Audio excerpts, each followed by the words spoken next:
વર્ષનું બજેટ, એના માટેની સંપૂર્ણતઃ વિગતો હું એમ માનું છું કે આપ સૌની સમક્ષ પહોંચી છે. ઐતિહાસિક બજેટ રજૂ થયું. દેશના નાણામંત્રી ડોક્ટર નિર્મલા સીતારામને બજેટ મૂકવાનો પણ એક નવો રેકોર્ડ કર્યો. યશસ્વી પ્રધાનમંત્રી નરેન્દ્રભાઈ મોદીમાં દેશની જનતાએ ત્રીજી વખત વિશ્વાસ મૂક્યો. ત્રીજી વખત એક રેકોર્ડ નવો બનાવીને એક દેશની અંદર જનપ્રિય સરકાર બની. દેશના લોકોની અપેક્ષાઓ, યુવાનોની આકાંક્ષાઓ, ગામડાના લોકોનું જે એસ્પિરેશન હતું એના આધારે ફરી એક વખત ત્રીજા કાર્યકાળમાં નરેન્દ્રભાઈના એક નવું બજેટ મૂકવાનો આ સરકારને તક મળી. આ સરકારને પ્રજા સમક્ષ જવા માટેની એક ખૂબ મોટી તક મળી છે. મિત્રો, બજેટ અને બજેટનો અર્થ, હું ભારતીય જનતા પાર્ટી સાથે બહુ નાનપણથી સંકળાયેલો છું. પ્રવક્તા તરીકે અને ડિબેટર તરીકે ઘણા વર્ષ સુધી મેં કામ પણ કર્યું છે. સંગઠનમાં ખૂબ સમયથી મેં કામ કર્યું છે. એટલે બજેટનો વ્યાપક અર્થ એ માત્ર ને માત્ર એટલો હતો કે ટેક્સેશનમાં, ઇન્કમ ટેક્સની અંદર કેટલી રાહતો મળી, કઈ ચીજ કેટલી મોંઘી થઈને કઈ ચીજ કેટલી સસ્તી થઈ. 2014 ની અંદર દેશના યશસ્વી પ્રધાનમંત્રી નરેન્દ્રભાઈએ સત્તાના સૂત્રો સંભાળ્યા. બજેટને જન અપેક્ષાઓને આધારે બનાવવાનું શરૂ કર્યું. હું બહુ ચોક્કસપણે માનું છું કે આખા બજેટનું જો વિશ્લેષણ કરું તો એક અઠવાડિયું જાય, પરંતુ કેટલાક મુખ્ય બિંદુઓ આપ સમક્ષ મૂકવા માંગુ છું કે બજેટને સમજનારો વર્ગ આ દેશની અંદર 1% કે 2%, કારણ કે દેશની અંદર 2014 પહેલા માત્ર 3 કરોડ લોકો ઇન્કમ ટેક્સ ભરનારા હતા અને બજેટ છે હું એમ માનું છું કે આ વર્ગ પૂરતું મર્યાદિત હતું. 10 વર્ષના સુશાસનના અંતે, પ્રજાલક્ષી અનેક યોજનાઓના અંતે આજે ગામડાના લોકો પણ બજેટની ચિંતા કરતા થયા છે. બજેટ ક્યારે આવે છે એની રાહ જોતા થયા છે. બજેટમાં ગામડાને શું મળ્યું, ખેડૂતોને શું મળ્યું, એસ્પિરેશનલ આપણા યુવાનો માટે બજેટની અંદર શું આવ્યું, કૌશલ્ય વિકાસ માટે શું આવ્યું, રોજગારી માટે શું આવ્યું, નવા રિસર્ચ માટે બજેટની અંદર શું આવ્યું, શિક્ષણની સંસ્થાઓ માટે બજેટની અંદર શું આવ્યું, વેપારી વર્ગ પોતાને ટેક્સેશનમાં કેટલો લાભ મળ્યો, ટેક્સેશન સિવાય અન્ય રાહતો કેટલા પ્રકારની મળી, ઇમ્પોર્ટ અને એક્સપોર્ટ માટે કેટલા પ્રકારના નવા આયામો એમએચ કરવામાં આવ્યા. હું એમ માનું છું કે બજેટનો વ્યાપક અર્થ લોકો સમજવા લાગ્યા અને હું એમ માનું છું કે આ સફળતાનો શ્રેય કોઈને જતો હોય તો એમ માનું છું કે દેશના પ્રધાનમંત્રી નરેન્દ્રભાઈ મોદીએ પ્રજાની અપેક્ષાઓને આધારે જે બજેટ મૂકવાની શરૂઆત કરી એના કારણે થયો છે. મેં પહેલી વખત જોયું કે બજેટની અંદર જનતાની અપેક્ષાઓ છે એનો સૂર ક્યાંક એમની અંદર હોય છે. બજેટ માત્ર 1 વર્ષનું હોય એવો આપણો વ્યાપક અર્થ હતો. હું એમ માનું છું કે નવા બજેટની જ્યારે ચર્ચા કરતા હોઈએ ત્યારે બજેટ માત્ર 1 વર્ષની વાત તો સાચી છે કે બજેટ 1 વર્ષનું હોય છે, પરંતુ એ બજેટની અંદર લાંબા ગાળાના આયોજનો, ટૂંકા ગાળાના આયોજનો અને કરંટ રિક્વાયરમેન્ટ, ચાલુ વર્ષની કરંટ રિક્વાયરમેન્ટનો સંગમ હોય છે. આ બજેટની અંદર ચાલુ વર્ષની અંદર પ્રજાની જો અપેક્ષાઓ છે, પ્રજાઓ માટે શું કરવા યોગ્ય છે, એમની સાથે લાંબા ગાળાના આયોજનો અને ટૂંકા ગાળાના આયોજનો આપણને સ્વયં રિફ્લેક્ટ થાય છે. ટૂંકા ગાળાના આયોજનો જે પ્રકારે કૌશલ્ય વિકાસ માટે, યુવાનોને જે પ્રકારે રોજગારીમાં, હું માનું છું કે ભારતના ઇતિહાસમાં પહેલી વખત રોજગારી માટે જે ઇન્સેન્ટિવની 3 સ્કીમો જાહેર કરવામાં આવી છે, ન ભૂતો ન ભવિષ્યથી. ભૂતકાળની અંદર મેન તમે ક્યારે રોજગાર માટે આટલું ફોકસ કોઈ સરકારે બજેટમાં કર્યું હોય એવું મેન તમે જોયું. જે પ્રકારે 1 કરોડ યુવાનોને પ્રથમ એની પસંદગીની નોકરીની અંદર જે પ્રકારે ઇન્સેન્ટિવ આપવાની વાત છે, મહત્તમ 15,000 રૂપિયા 3 વર્ષ એમની બચતના સ્વરૂપમાં આપવાની વાત છે. હું માનું છું કે આનાથી મોટો કોઈ નિર્ણય આજ સુધીમાં થયો નથી. હું માનું છું કે રોજગાર માટેનો આ સૌથી મોટો નિર્ણય છે. દેશની આપણી મહત્વની કંપનીઓ, જેને ફોર્ચ્યુન 500 કહીએ છીએ, કંપનીઓની અંદર 1 વર્ષ માટે એન્ટરપ્રેન્યોર 1 કરોડ જેટલા યુવાનોને, 30 લાખ જેટલા યુવાનોને તાલીમ આપી, એમને સ્ટાઇપેન્ડ આપી, એમને એન્ટરપ્રેન્યોર તરીકે તૈયાર કરવાની, એ પણ બીજાને નોકરી દાતા બને એવા પ્રકારનો માહોલ તૈયાર કરવો, એવા પ્રકારના 30 લાખ યુવાનોને તૈયાર કરવા માટે આ ટૂંકા ગાળાના આયોજન માટેની આ સૌથી મોટી ઘોષણા આ બજેટની અંદર થઈ છે. આ બજેટની અંદર લાંબા ગાળાનું આયોજન થયું છે. આઝાદ હિન્દુસ્તાનની અંદર જ્યારે દેશ મારો આઝાદ થયો ત્યારથી 70 વર્ષ જેમણે શાસન કર્યું મને ખબર નથી, પરંતુ 70,000ની માથાદીઠ આવક કરતા 70 વર્ષ લાગ્યા છે. અને 2014 ની અંદર દેશના પ્રધાનમંત્રીએ સત્તાના સૂત્રો સંભાળ્યા ત્યારે પર કેપિટા ઇન્કમ એ વ્યક્તિ દીઠ 70,000 રૂપિયા. આજે મને કહેતા આનંદ થાય, પોલિટિકલ નજરિયે તમે જોશો તો તમને ઘણી બધી આમાં ડિફિસિટ જોવા મળશે, ઘણી બધી ખામીઓ જોવા મળશે, પરંતુ હું એમ માનું છું કે એક એંગલથી, વિકાસલક્ષી એંગલથી જોવામાં આવશે, સ્વર્ણિમ ભારતના સ્વપ્નના એંગલથી જોવામાં આવશે તો આ બજેટ છે એ હું એમ માનું છું કે 2047 ની અંદર વિકસિત ભારતના સ્વર્ણિમ શિખરો સર કરવા માટેનો પ્રથમ આયામ છે. મેં વાત કરી 2014 ની અંદર પર કેપિટા ઇન્કમ 70,000 હતી. આજના બજેટમાં તમે નજર નાખજો, 2,10,000 ભારતના નાગરિકની પર કેપિટા ઇન્કમ છે. 70,000 પહોંચતા 70 વર્ષ લાગ્યા અને 70,000 થી એને 3 ગણી કરવામાં, 70,000 થી 2,10,000 કરવામાં આપણને 10 વર્ષ લાગ્યા. ભારતીય જનતા પાર્ટી નરેન્દ્ર મોદીના નેતૃત્વમાં સરકારે કરેલી કામગીરીનો વિશિષ્ટ ચિતાર એ તમારી નજરની સમક્ષ રજૂ થાય. મિત્રો, મને શું મળ્યું, વ્યક્તિગત મારામાં ખિસ્સામાં શું આવ્યું એના કરતા દેશના યુવાનોને શું મળ્યું, દેશની માતાઓને શું મળ્યું, દેશના કિસાનો માટે કઈ યોજનાઓ નવી તૈયાર થઈ, નવા ઇન્ફ્રાસ્ટ્રક્ચર માટે કઈ કેટલા પૈસાનું આવંટન કરવામાં આવ્યું, હું માનું છું કે એને બહુ જ મહત્વ માનવામાં આવે. દુનિયાના બજેટોને તમે જ્યારે જોવો ત્યારે એમાં સૌથી આકર્ષક વાત એ હોય છે કે વિકાસ ક્ષેત્રે કેટલા પૈસા ખર્ચ ની અંદર વિકાસ માટેનો ખર્ચ કેટલા ટકા થતો હોય છે, એના માટેના બજેટ ઉપર એના પ્રાવધાનોની ચર્ચાઓ થતી હોય છે.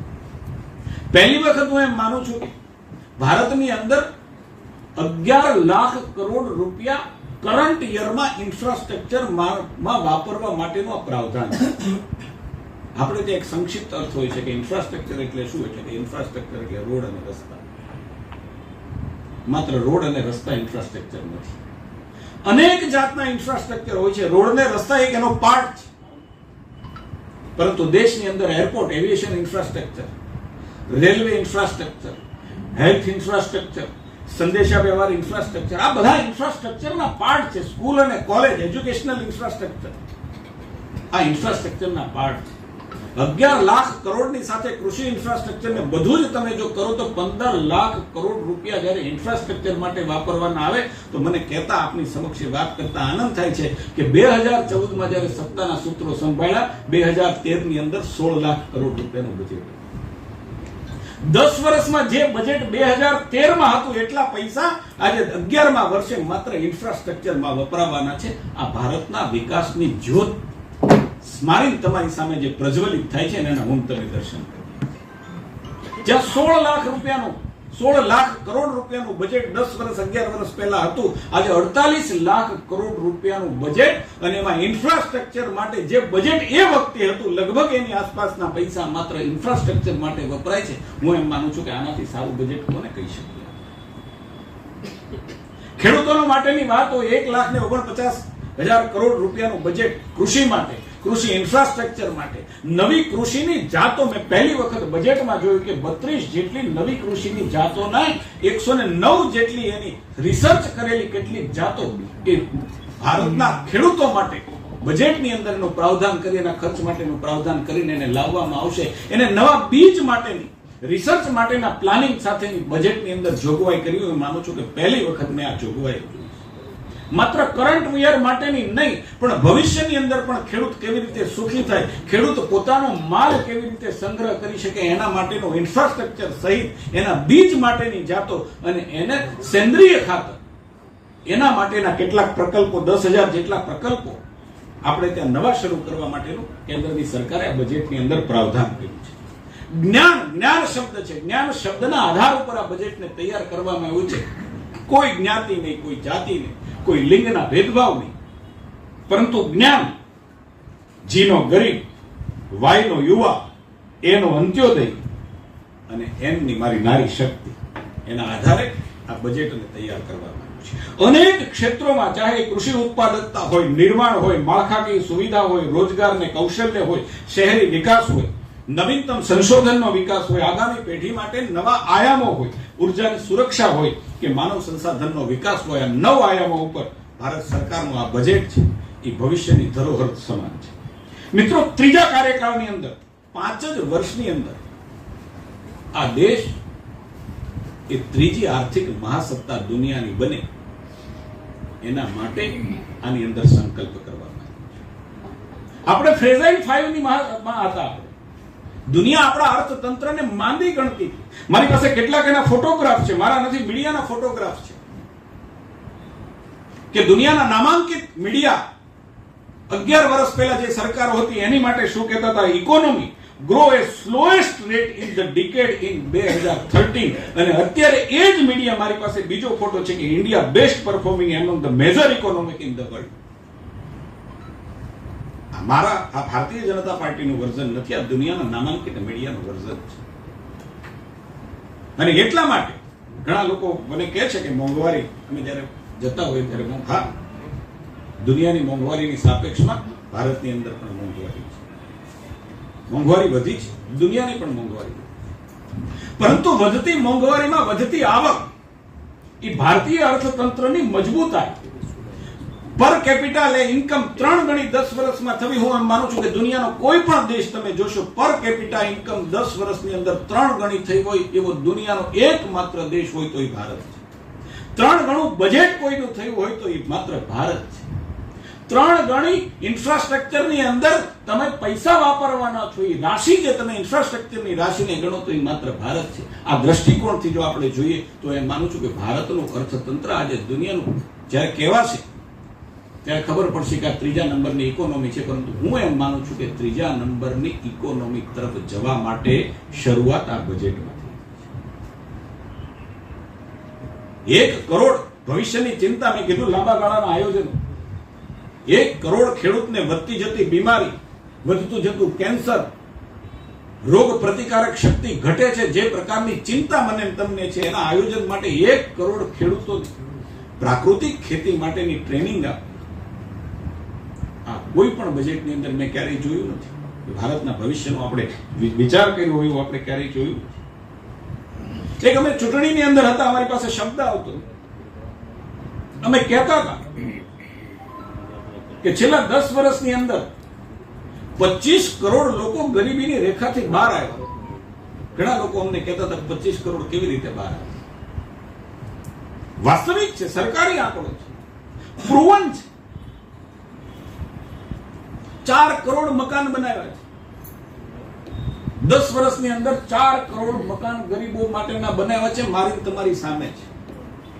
કારણ કે હવે મકાન એમને નથી બનતા. પહેલા જે બનતા હતા કે મકાન બનતું નહોતું ને પૈસા, હવે એવું નથી. જીઓ ટેગિંગ સાથે જ્યાં જાઓ ત્યાં એનું જીઓ ટેગિંગ છે, મકાન તમને મળે છે.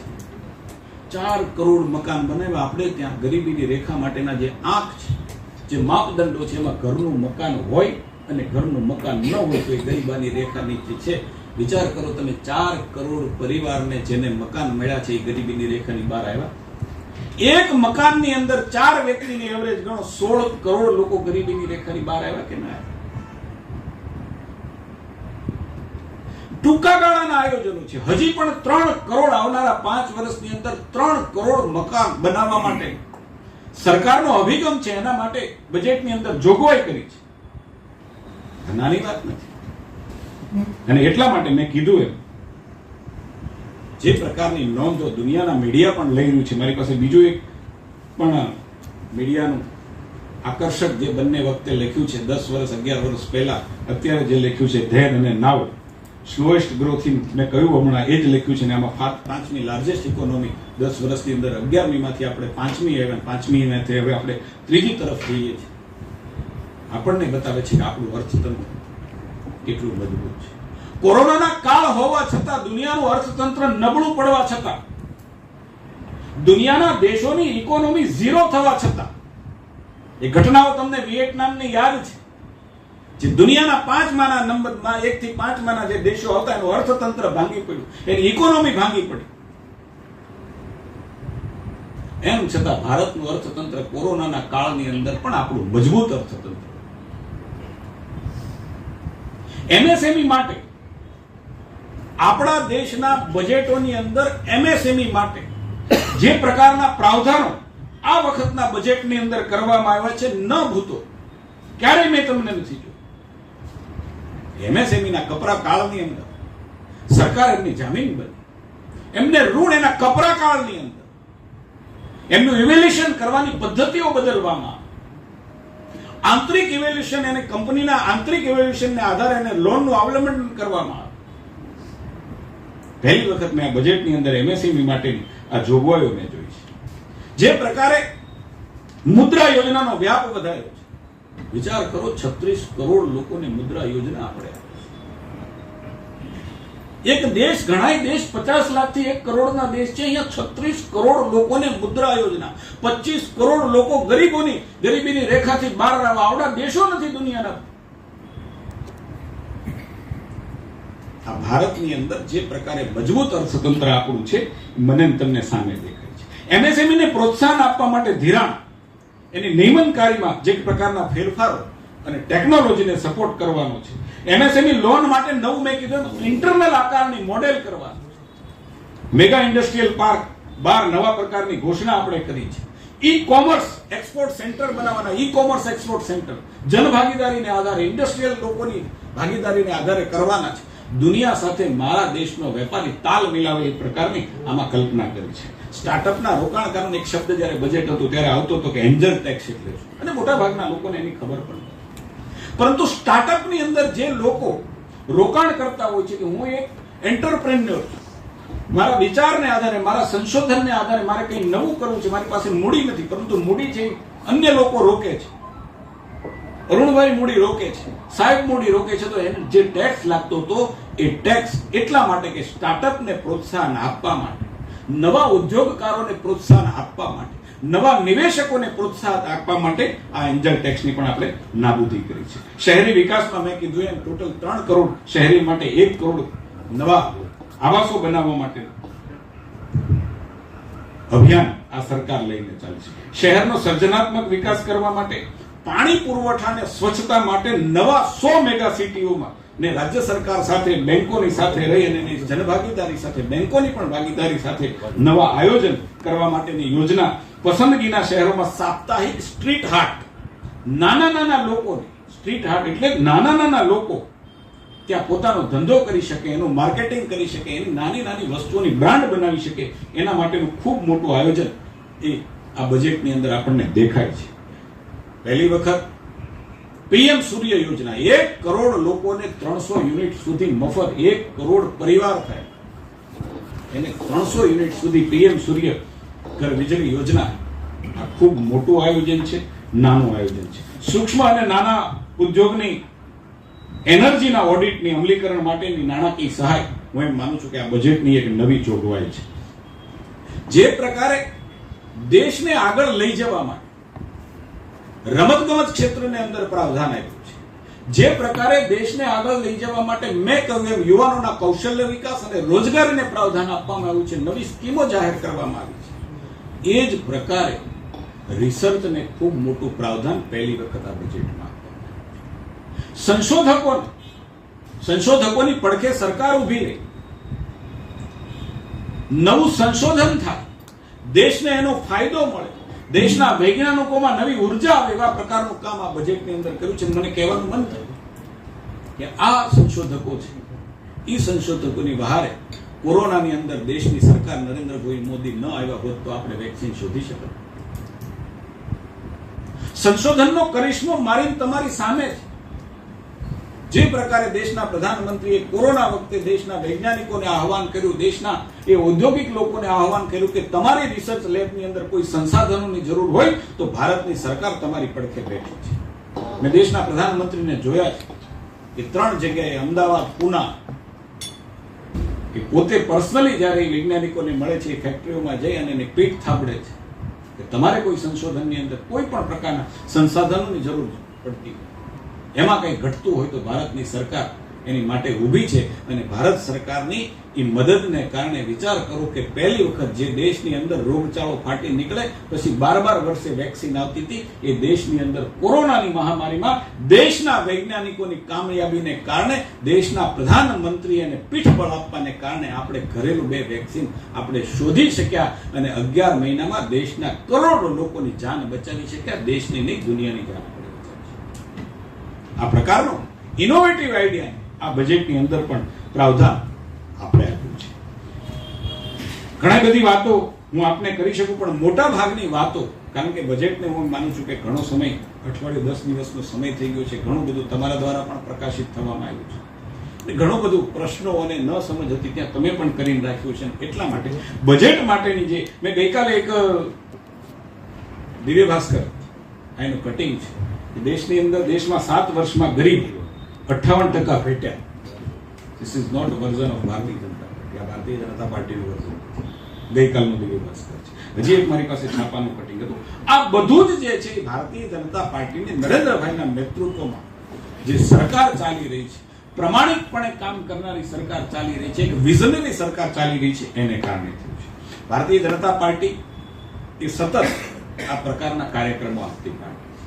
આજે પણ અમે એવું માનીએ છીએ કે ભારતીય જનતા પાર્ટી દ્વારા વેપારીઓ, નાના નાના ઉદ્યોગકારો, નાની નાની ઇન્ડસ્ટ્રીઝના માલિકો, ભારતીય જનતા પાર્ટીના કાર્યકર્તાઓને બજેટ અંગે કેટલીક વિશેષ માહિતી મળી શકે એના માટેના સેમિનારો અમારા ગુજરાતભરની અંદર, આમ તો ભારતની અંદર થઈ રહ્યા છે. પ્રદેશ ગુજરાત ભારતીય જનતા પાર્ટી કે ગુજરાતમાં પણ થઈ રહ્યા છે.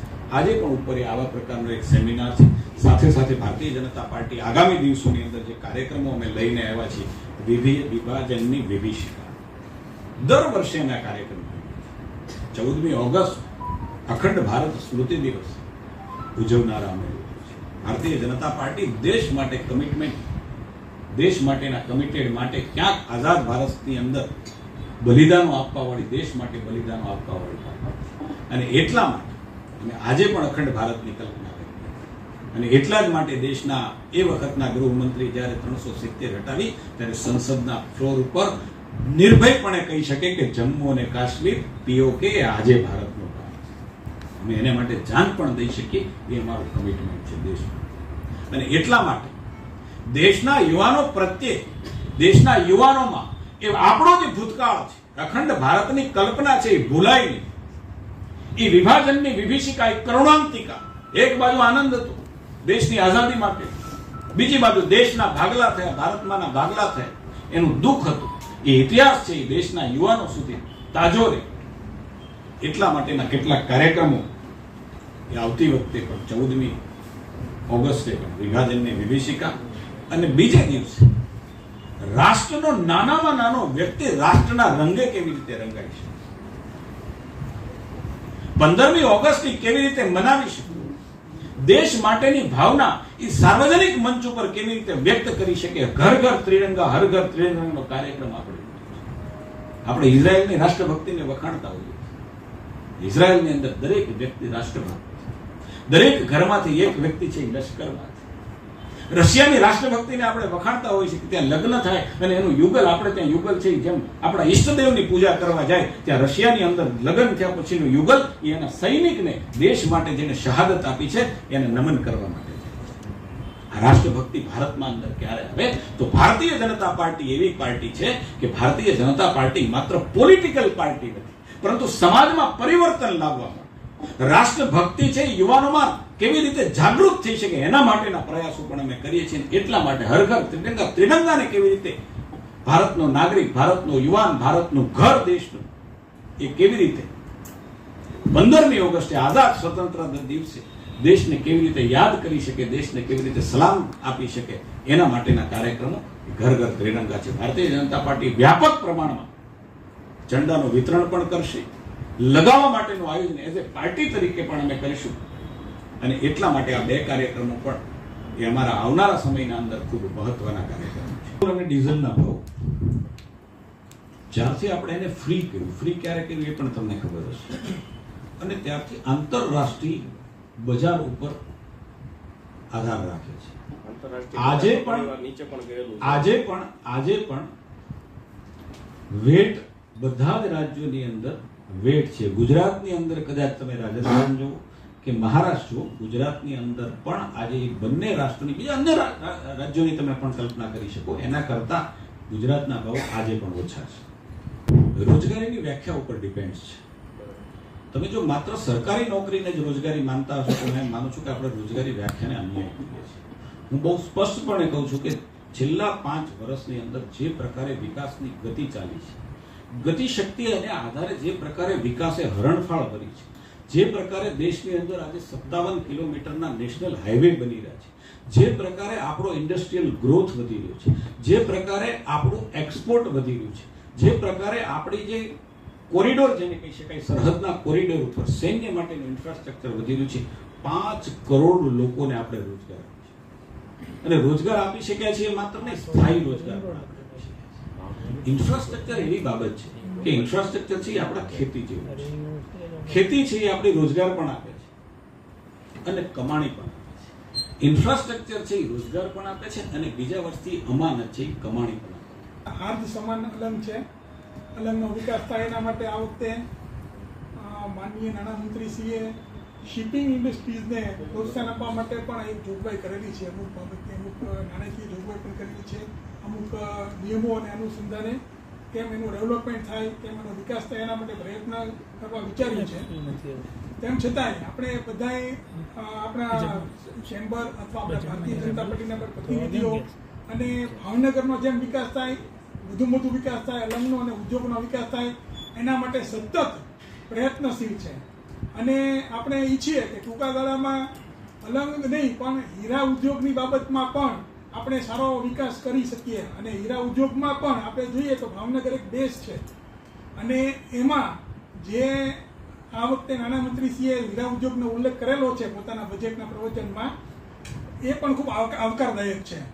તો આપણે માનીએ છીએ અને માની શકાય કે ભવિષ્યમાં અલંગમાં અને ભાવનગરને જે વિકાસની બાબત છે એના માટે પણ ખૂબ સારી એવી પ્રગતિ થશે એવું માની શકાય. જ્યારે 20 વર્ષ પહેલા 25 વર્ષ પહેલા હું અહીંથી નીકળતો હતો, 25 થી જ્યારે હું નાનો હતો નીકળતો હતો ત્યારે શિહોરના રોડ ઉપર આપણે રોલિંગ મિલો 180 ક્વોલિટી એના માટેના કેટલાક પ્રશ્નો જે તે વખતે ઊભા થયેલા રિસાયકલને કારણે, અને એ કારણ પછી જે પ્રકારની ટેકનિકલ બાબતો આવી એ ટેકનિકલ બાબતોને કારણે ક્યાંક ને ક્યાંક અલંગને રિસેશનનું ભોગ બનવું છે.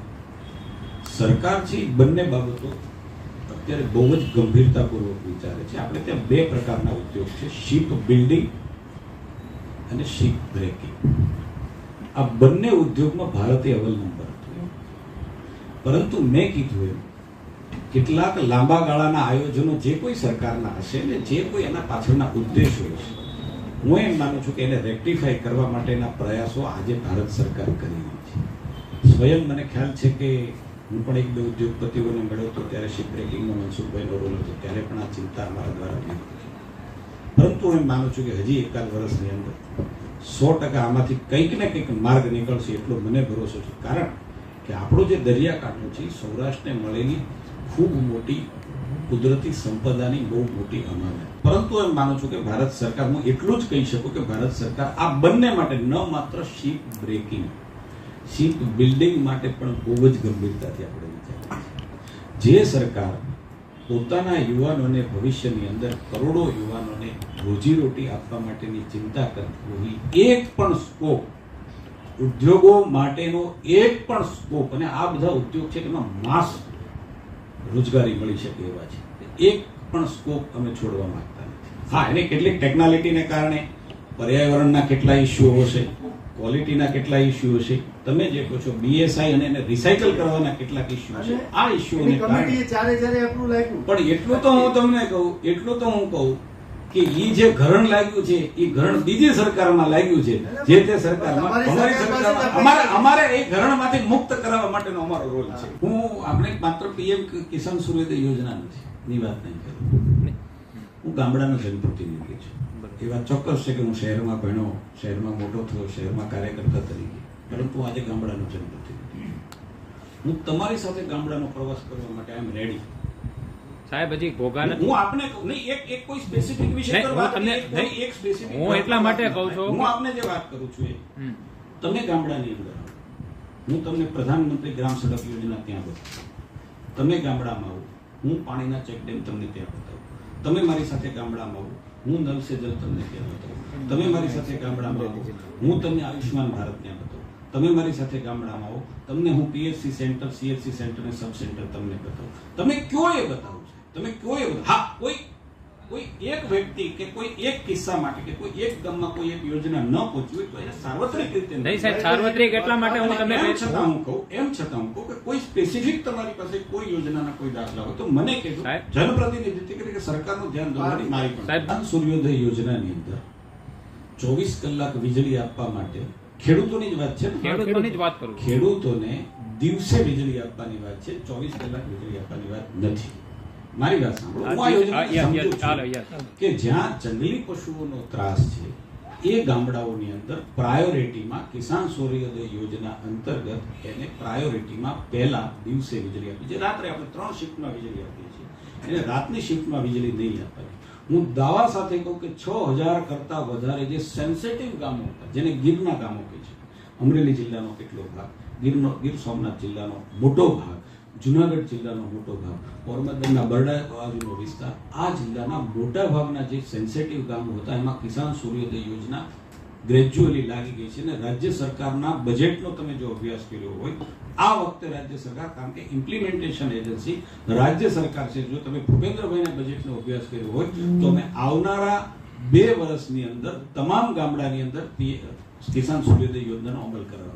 હું બજેટને એટલા માટે મૂલવી શકું કે બજેટની અંદર મેક્સિમમ પ્રાવધાન ગામડા માટે અને ખેડૂત માટે છે. એ તો આપણે તમે બંનેને જોઈ લેજો, તમે બંનેને જોઈ લેજો. બીજું, ગામડા માટેનું બજેટ કોને કહી શકાય? ગામડા લક્ષી યોજના હોય, ગરીબ લક્ષી યોજના જે બજેટની અંદર હોય એને ગામડા લક્ષી. એમાં લખ્યું ન હોય કે ભાઈ આ આટલા પૈસા માત્ર આ ગામડા. તમારી યોજનાઓ જે છે છેવાડાના માણસ માટેની હોય. તમે અને એટલા માટે તમે એવું કીધું કે અત્યારનું બજેટ હવે સરકાર જે લોકો જાગૃત થયા છે, છેવાડાના ગામના લોકોને પણ બજેટ વિશે ખબર પડી, તો માની લો તમે એક ખેડૂત છો સામાન્ય, તો તમને બજેટ તમે કઈ રીતે આવકારશો? તમને શું લાભ હું મળે? બિલકુલ એટલા માટે જ હું આપને કહું છું કે દાખલા તરીકે બજેટની અંદર 1 કરોડ ખેડૂતોને પ્રાકૃતિક ખેતી છે, તો એ કોઈ અંબાણી કે અદાણી માટે નથી. પ્યોરલી ગામડાના ખેડૂત માટે, પ્યોરલી ગામડાના ખેડૂત માટે. જે પ્રકારે નવી જાતો, બીજની નવી જાતો, પાકની નવી જાતો, એ કોના માટે? જે પ્રકારે આપણી કેલેન્ડરિક વ્યવસ્થા ભારત સરકારે બનાવી છે, જે પ્રકારની દર વર્ષે ખરીફ પાક હોય તો એના 3 મહિના પહેલા ટેકાના ભાવ આપણે હમણાં 1.5 મહિના પહેલા જ જાહેર કર્યા. આ કેલેન્ડરિક વ્યવસ્થા 10 વર્ષ પહેલા મને બતાવો, 15 વર્ષ પહેલા કોઈ વખત ટેકાના ભાવો જાહેર. આ બજેટરી પ્રાવધાનો છે. બજેટરી પ્રાવધાનો એટલા માટે કે પહેલા તમારી વ્યવસ્થા ઊભી થાય કે કયા ભાવે તમારે પાક ખરીદવાનો, પછી એના માટેનું બજેટનું આવબંટન. કૃષિ ઇન્ફ્રાસ્ટ્રક્ચર માટે, ગોડાઉન માટે ખેડૂતને તમારે પગભર બનાવવો હોય તો માત્ર તમે પાકની જાતો વિકસાવવાથી નહીં થાય, એની હોલ્ડિંગ કેપેસિટી તમારે વધારવી પડે. ખેડૂતની પાસે પૈસો હશે તો એ માલ છે, બજાર ઓછું હશે તો એ વેચે, એની હોલ્ડિંગ કેપેસિટી વધારવી પડે.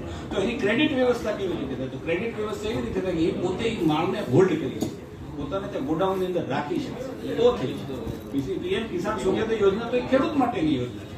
તો હું એમ માનું છું કે શહેર કરતા જે પ્રકારે બજેટની આખી તમે જોગવાઈને સમજો તો એમાં ગામડું, ખેડૂત અને સામાન્ય માણસ જે છે, મધ્યમ વર્ગ પરિવાર, એને આ એડ્રેસ કરતું